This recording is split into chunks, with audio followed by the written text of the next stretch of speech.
దేవుని యొక్క సన్నిధానములకు వచ్చిన మన జీవితాల్లో కూడా మనల్ని విడిపించగలిగిన వాడు, మనల్ని రక్షించగలిగిన వాడు, మన పరిస్థితులు మార్చగలిగిన వాడు, మనము అడిగిన వాటిని అనుగ్రహించగలిగిన వాడు ప్రభువైన యేసుక్రీస్తు ఒక్కడే. ఆయన తప్ప మన జీవితాల్లో ఏ వ్యక్తి కూడా మన పరిస్థితులు మార్చలేడు. అందుకని రాత్రి ప్రేమతో దేవుని యొద్దకు వచ్చాం. మన జీవితంలో ఆయన కార్యము జరిగించాలని శ్రద్ధాభక్తులతో దేవుని యొద్దకు వస్తున్న మనము ఏ విధంగా యేసు ప్రభులాగా మనము కూడా మార్చబడి ఆయనలాగా ప్రార్థించగలిగే కృపను మనం పొందుకున్నట్లయితే నిశ్చయముగా దేవుడు ఆయనను ఏ విధంగా మరణమును జయించి ఆయన తిరిగి లేవగలిగే కృప విజయోత్సవాలతో ఆయన ఊరేగించి అన్ని నామముల కంటే పైనామముగా ఆయన హెచ్చించిన దేవుడు నీ జీవితంలో కూడా అటువంటి గొప్ప కార్యములు చేయడానికి ఆయన ఎంతైనా సమర్థుడు. హల్లెలూయా, హల్లెలూయా. శరీరధారి అయిన దినాల్లో, ఆయన మనలాగా మానవ రీతిగా ఉన్న దినాలలో దేవుని యొక్క సన్నిధానములో ఆయన అంగీకరించబడ్డానికి ఆయన చేసిన కార్యంలో మనం జాగ్రత్తగా పరిశీలన చేస్తున్నాం. గత రాత్రి మహారోదనతో ఆయన ప్రార్థన చేసేవాడట. ఎలా ప్రార్థన చేసేవాడు? మహారోదన. ఆ రోదన దేవుని యొక్క సింహాసనాన్ని కలిపేదిగా, ఆ రోదన దేవుని యొక్క పరిస్థితులు దేవుని కూడా గడగడలాడించేదిగా ఉన్నట్లుగా మనకు ఒక సందర్భాన్ని జ్ఞాపకం చేస్తాను.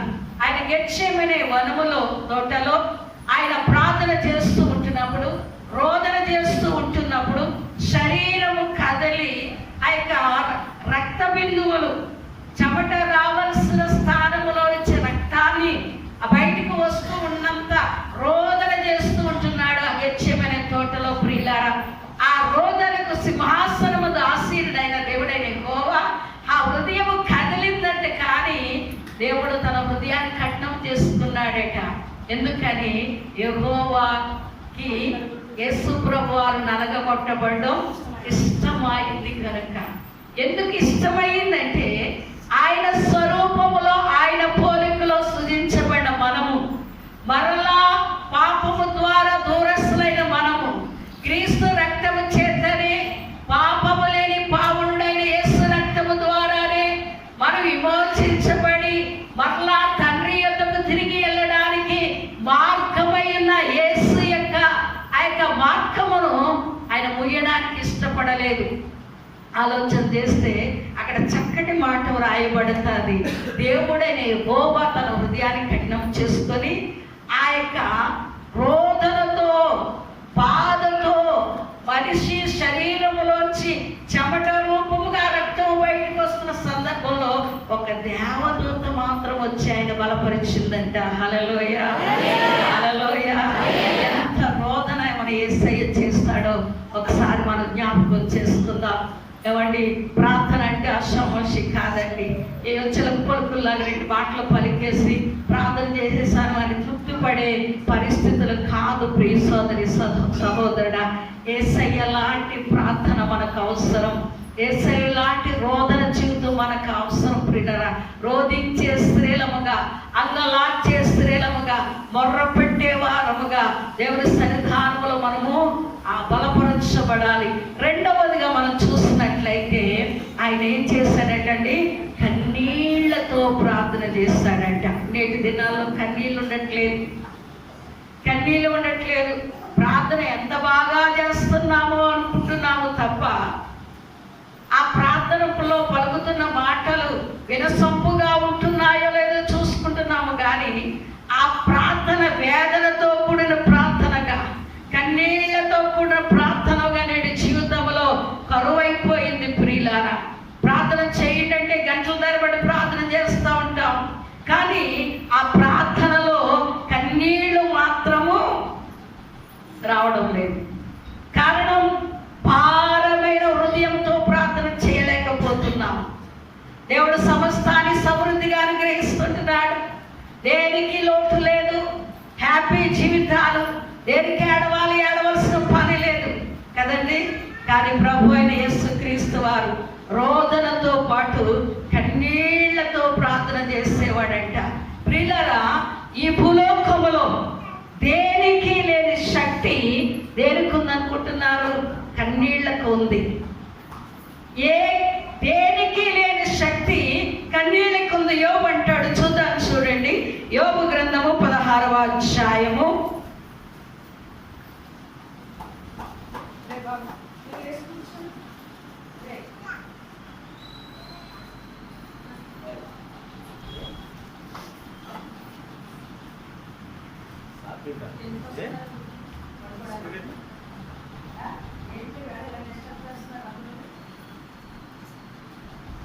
రెండో రోజే సాతాను బాగా పనిచేస్తుంది.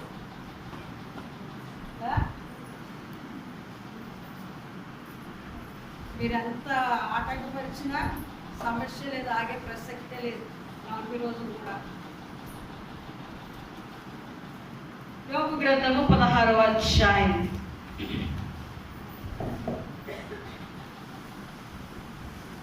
14వ అధ్యాయము 19వ వచనాన్ని చదువుకుందాం. జలము రాళ్లను అరగదీయును, దాని ప్రవాహములు భూమి యొక్క ధూళిని కొట్టుకొని పోవును. చాలండి. జలములు రాళ్లను అరగదీయును. ఏమంటున్నాడు?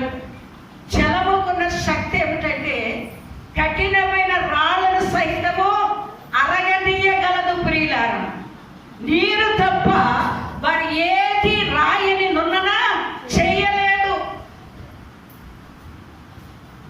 సముద్రం ఒడ్డుకి మనం వెళ్ళినట్లయితే రాళ్ళ చేత కొట్టబడి ఆ గొడుకు, ఆ యొక్క కఠినత్వము కూడా ఆ రాళ్ళు దాన్ని ఏం చేస్తుందంటే బాగా అరగదీసేస్తుంది. అవి చక్కటి నున్నని రాళ్ళలాగా తయారవుతాయి. నున్నని రాళ్ళలాగా తయారైన రాళ్ళు చూడడానికి చాలా అందంగా ఉంటాయి. పెద్దవాళ్ళు సహితం అందుకున్న రాళ్ళను చూసి ఏం చేస్తారు? చేతుల్లో తీసుకొని వాటితో కాసేపు ఆడుకోవడానికి ఇష్టపడతారు. ఈ రాళ్ల చేత అరగదీయబడిన రాళ్ళు కూడా ఉంటాయి. అవి చాలా కఠినముగా ఉంటాయి, గరుకుగా ఉంటాయి. అవి చూడడానికి కూడా చాలా అసహ్యంగా కూడా ఉంటాయి. ఎందుకంటే అవి నాచు పట్టుకుపోయి ఆ నీళ్ళలో ఉంటాయి. కానీ నీళ్లు ఆ తాకిడికి అవి ఏమీ కరగలేని వాటిగా ఉంటాయి. వాటిని ఎవరు ఇష్టపడరు. కానీ పెద్దవాళ్ళని సహితము ఆ రాళ్ళు ముచ్చడు కలిపేవిగా చాలా మంది ఇళ్లలో కూడా పెట్టుకుంటూ ఉంటారు అందమైన రాళ్ళను. ఎందుకు అంత సౌందర్యం ఆ రాయికి వచ్చింది? ఎందుకు మానవులు అంతగా ఇష్టపడి దాని మీద ఆకర్షించబడి అందంగా డిజైన్ చేసుకోవడానికి ఎందుకు ఇష్టపడుతున్నారంటే అవి రాళ్ల చేత కరగదీయబడ్డాయి. ప్రియులారా, ఈ రాత్రి కాల సమయంలో ప్రియ సోదరి సహోదరుడా, ఎటువంటి కఠినమైన పరిస్థితి అయినా సరే, ఎటువంటి ఇబ్బందికరమైన సమస్య అయినా సరే, కన్నీళ్ల చేత అరగదీయగలిగిన శక్తి ఏముంది? కన్నీటి ప్రార్థనలో ఉంది. కన్నీటి ప్రార్థనలో ఉంది. కీర్తనకారుడు అంటాడు కదా, కన్నీటితో విత్తుతూ ఆ యొక్క 56వ కీర్తన 8వ వచనం, 126వ కీర్తన 5వ వచనములో కీర్తనకారుడైన దావీదు సెలవిస్తూ ఉంటున్నాడు, కన్నీళ్లు విడుచుచూ విత్తువాడు సంతోష గానములతో ఏం చేస్తాడంటే పంటను కోసుకుంటాడట. ఈ 40 రోజులు వేస్తున్న విత్తనాలు బహు ఆశీర్వాదకరమైన పంటను కోసుకోవాలంటే మనం ఏం చేయాలి? పొడి పొడి ప్రార్థనలు చేయడానికి వీలు లేదు. చిలక పలుకుల్లాగా పలకడానికి వీలు లేదు. మనం విత్తుతున్న విత్తనము ఆశీర్వాదకరంగా ఉండాలంటే నీ సమస్య అనే విత్తనాన్ని విత్తుతూ ఉంటున్నావు, నీ అవసరత అనే విత్తనాన్ని విత్తుతూ ఉంటున్నావు. అది ఫలాభివృద్ధి నుండి బహుగా ఫలించి విస్తారమైన కోతలు కోయాలంటే ఆ విత్తనానికి నీరు మరి నీళ్ళు ఎవరు పెడతారు? దేవుడికి సమస్య చెప్పి వెళ్ళిపోతున్నాం. మరి అది ఫలించాలంటే దానికి నీరు పొగలు పెడతారా? ఏమండి, విత్తిన నీకే ఏముండాలి? నీరు పెట్టే బాధ్యత కూడా ఉంది. నీరు పెట్టే బాధ్యత కూడా ఉంది ప్రియులారా. అప్పుడే నీ విస్తారమైన పంటను కోసుకోవడానికి దేవుడు ఏం చేస్తాడు? కృపనిస్తాడు. ఈ రాత్రి దావీదు కీర్తనకాడైన దావీదు అంటున్నాడు, విశాఖ కన్నీటితో విత్తువాడట సంతోష గానాలతో. అబ్బా, ఏం పండిందండి పంట! 30 అనుకున్నాము, 40 అనుకున్నాము, పోయినసారి 60 అనుకున్నాము, ఈసారి 100 పండునుగాక.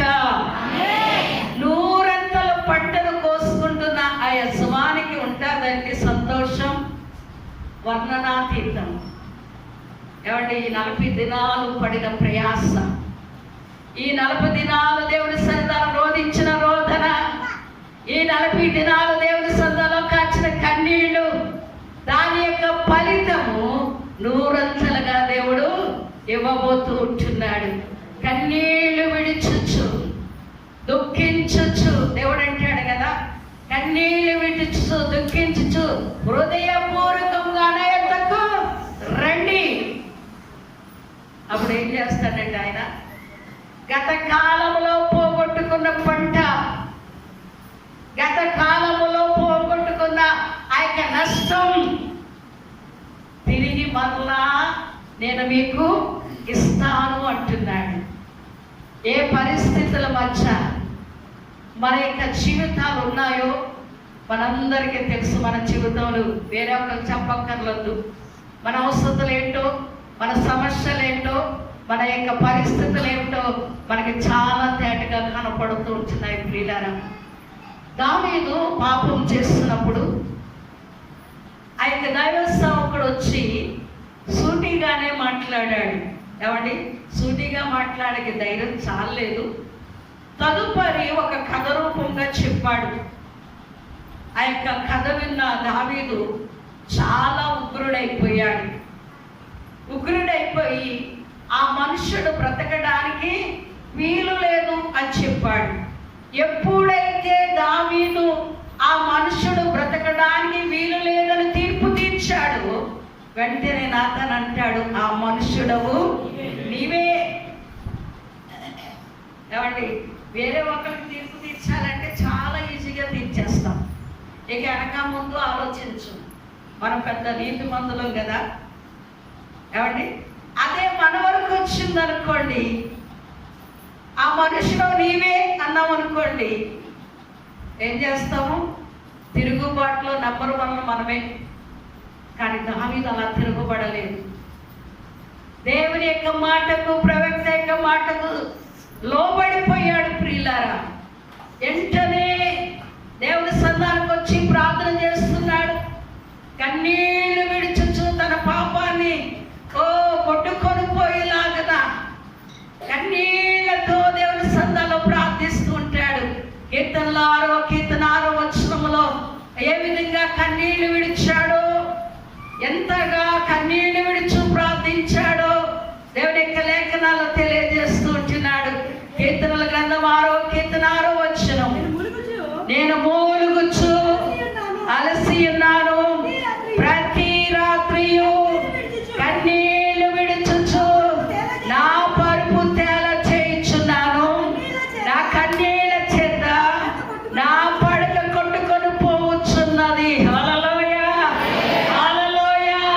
దేవుని యొక్క సన్నిధానంలో తన బ్రతుకును సరి చేసుకోవడానికి, పోగొట్టుకున్న ఆశీర్వాదాన్ని తిరిగి సంపాదించుకోవడానికి, దేవుని యొక్క దయను సంపాదించుకోవడం కొరకు ప్రతి రాత్రి కన్నీళ్లు విడిచి ప్రార్థన చేస్తుంటే ఆ పాపము పడక ఏమైపోయిందట? కొట్టుకొని పోయింది. హల్లెలూయా, హల్లెలూయా. దేవుని యొక్క సన్నిధానములో ప్రియ సోదరి, పశ్చాత్తాపం నీ జీవితంలో ఉందా?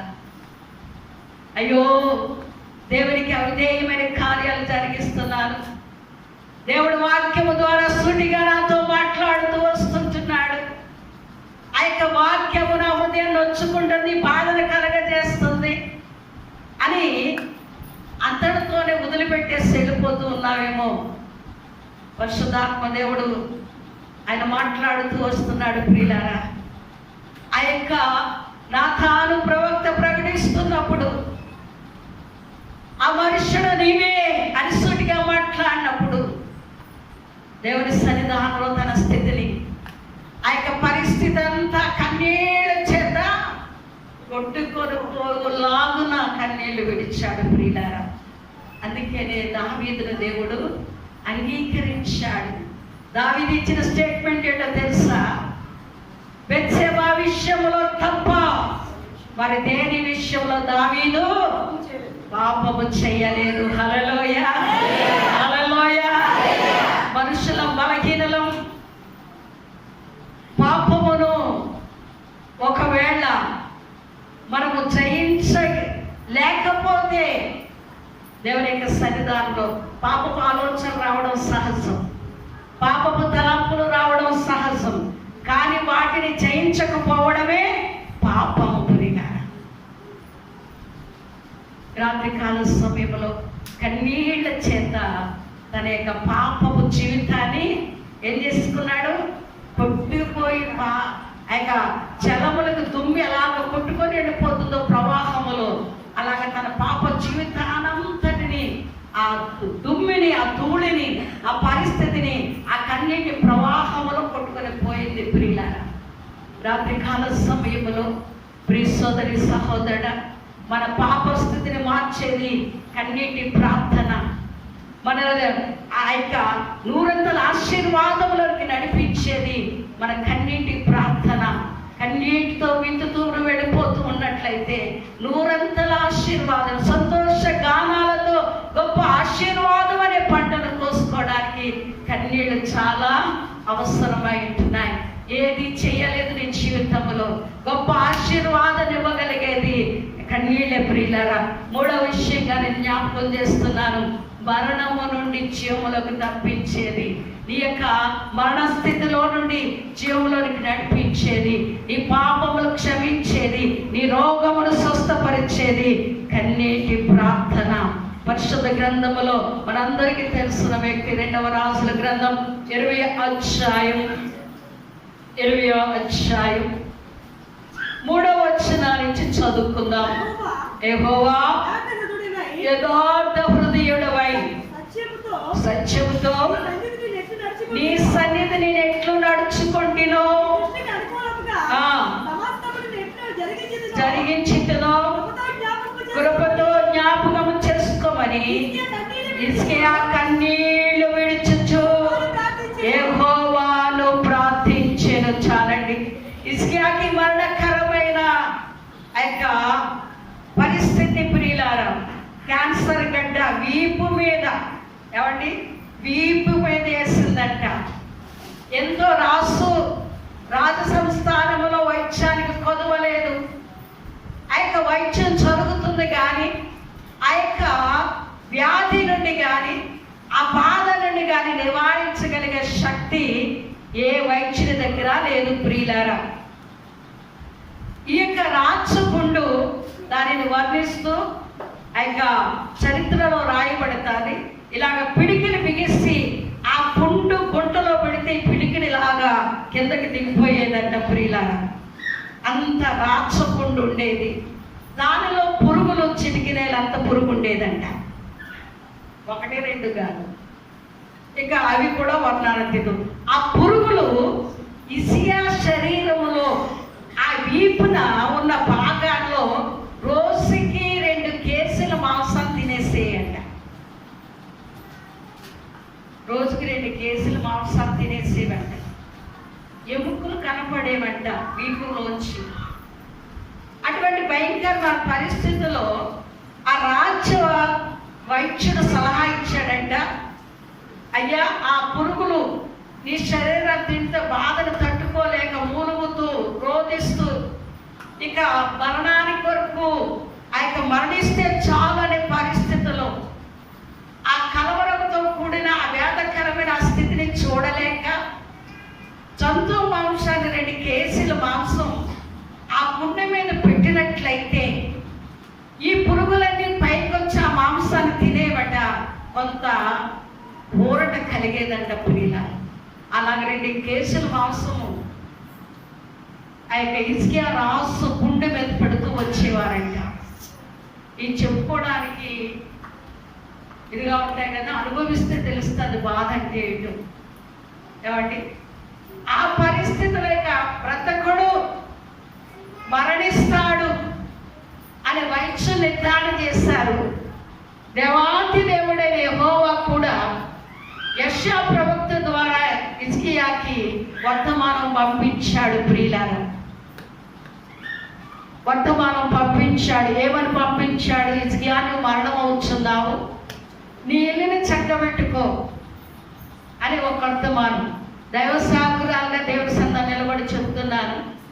యథార్థ హృదయముతో దేవుడి సంతాన్ని నడుస్తున్న ప్రతి వ్యక్తికి అన్ని విషయాలు ముందుగా దేవుడు బయలుపరుస్తాడు, చావుతో సహా. హల్లెలూయా, హల్లెలూయా. చావుతో సహా ముందుగానే తెలియజేసి తీసుకుంటాడు. తెలియకుండా మరణం వచ్చిందంటే దేవునికి మనకి ఎంత దూరం ఉందో మనకు అర్థమైపోద్ది.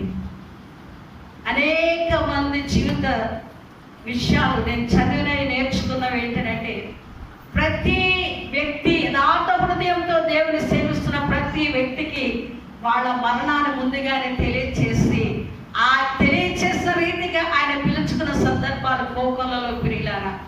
యేసయ్య గారు 6 నెలల క్రితం చనిపోవాలి. చనిపోయేటప్పటికి ముందు ఆయన చెప్పారు, నువ్వు మరణం సమీపించింది, నువ్వు సిద్ధపడని చెప్తే యేసయ్య గారు ఆయన డైరీలో రాస్తున్న లాస్ట్ మాటలు ప్రియులారా, 6 నెలలు టైం అడిగాడంట. ఎన్ని నెలలు అండి? 6 నెలలు. ఎందుకంటే సంఘం ఎవరికి అప్పు చెప్పాలో తెలియదు, ఎవరిని నిర్ణయిస్తారో తెలియదు. కొన్ని కార్యక్రమాలు ఉన్నాయి. ప్రభువా 6 నెలలు నాకు గడువు, తదుపరి నేను ఈ సంఘానికి వస్తాను అని రాసుకున్న ఆ డేట్తో సహా చూపించడం జరిగింది ప్రియులారా. 6 నెలలు ఆయన ప్రార్థన చేసి మరణ పడక మీద ప్రార్థన చేసి, తదుపరి తన పరిచర్య ఎవరికి అప్పు చెప్పాలి, ఏ బాధ్యతలు ఎవరికి అప్పు చెప్పాలి, ఆయన వాటన్నిటిని ఆయన అప్పచెప్పిన తరువాత ఏ దినాన 6 నెలలు అన్నాడో కరెక్ట్గా మరలా 6 నెలలకి అదే టయానికి దేవుని యొక్క పిలుపును అందుకుని ఆయన పరలోకం వెళ్ళిపోయారు. హల్లెలూయా, హల్లెలూయా. అనేక మంది దైవ సేవకులు యథార్థ హృదయంతో దేవుని సేవించేవారు. దేవుని యొక్క బిడ్డలు, విశ్వాసులుగా ఉన్న బిడ్డలు కూడా వారి మరణం ఎప్పుడో వారికి తెలియజేసే దేవుడు పిలుచుకుంటూ వచ్చాడు. అటువంటి ఆత్మీయ అనుభవంలోనికి, దేవుడితో సహవాసములోకి మనం ముందుకు వెళ్ళాలి ప్రియులారా. ఎంతసేపు లోకం ఎంతసేపు లోకములో ఉన్న వాటిని ఎంజాయ్ చేసుకోవడానికి మన టైము హెచ్చిస్తూ మనం ఏం చేస్తున్నాం, కాలాన్ని వృధా చేస్తున్నాం. కానీ జీవ మరణములు ఎవరి వస్తువులో ఉన్నాయో ఆయన వస్తువులో మనం జీవించలేకపోతూ వస్తున్నాం. జాగ్రత్త సుమ. ఈ యొక్క హిజ్కియాకి వర్తమానం పంపించాడు యెషయా ప్రవక్త ద్వారా. హిజ్కియా దగ్గరికి వచ్చాడు. హిజ్కియా, మరి నువ్వు నీ బాధ్యతలు చక్కబెట్టేసుకొని ఇల్లు చక్కబెట్టేసుకో అని చెప్పాడు. చెప్పి ఆయన నడిమిసాల దాటక ముందే ఈ లోపల ఏం చేశాడు ఆయన, నేను చనిపోతాను అని బాధ్యతలు అప్పచెప్పలేదు, బారుమని ఆడలేదు, దేవుని వైపు తిరిగాడు. ఏమండి, కన్నీళ్లు విడుచు ప్రార్థన చేస్తాడంట. ప్రభు, యథార్థ హృదయంతో నేను ఏ విధంగా సేవిస్తున్నాను. నిజంగా యథార్థ హృదయంతో సేవిస్తేవాడికి దేవుని అడగడానికి దమ్ము ధైర్యం వాళ్ళకే ఉంటారు. కాబట్టి సగం లోకం సగం దేవుడు అనేవాళ్ళు 2 మనసులు కలిగిన వారు, స్థిరమైన విశ్వాసం లేని వారు, అపనమ్మకస్తులు ధైర్యంగా దేవుని ఏమి అడగలేరు ప్రియులారా. దేవుని ధైర్యంగా అడిగే దమ్ము ఎవరికి ఉందంటే దేవుని చిత్త ప్రకారంగా నడవగలిగిన వారికి మాత్రమే ఉంటుంది. హిజ్కియా దేవుడి సన్నిధానంలో హృదయంగా నడిచాడు కనుకనే ఎవరి రాసైన ఆ యొక్క దినములను మొదలుకొని ఆ యొక్క అగ్రహారాలకు సంబంధమైనటిని తొలగించేశాడు. దేవుని యొక్క మార్గములో ఇశ్రాయేలు పిల్లలు నడవడానికి, దేవుని అనుసరించే మార్గంలో నడవడానికి తన బాధ్యతను తను నిర్వర్తిస్తూ ముందుకు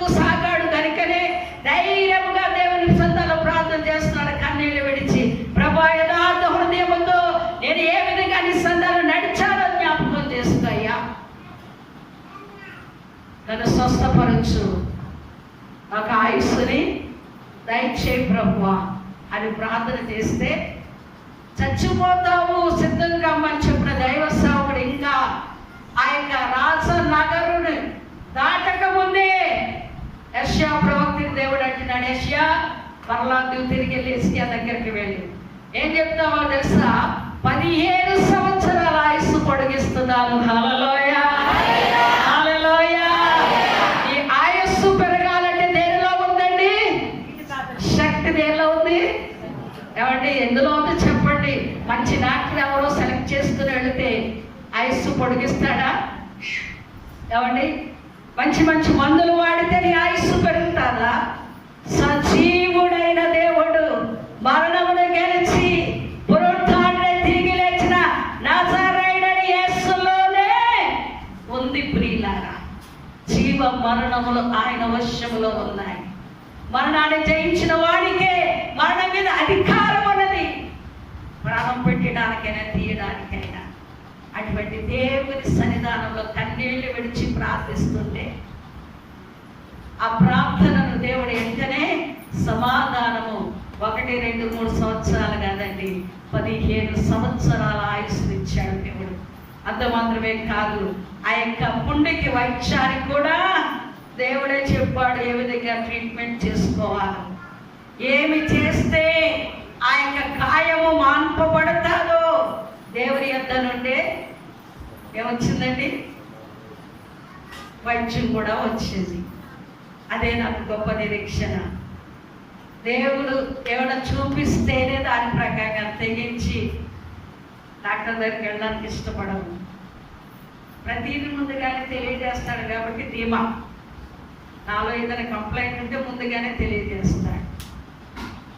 నాకు అనుభవం ఉంది కాబట్టి తొందరగా ఎలా ఒక డాక్టర్ వైపు పరిగెత్తను, కానీ ఏముందో నువ్వు బయలుపరచు, ఏం చెయ్యాలో చెప్పు, అప్పుడే చేస్తాను.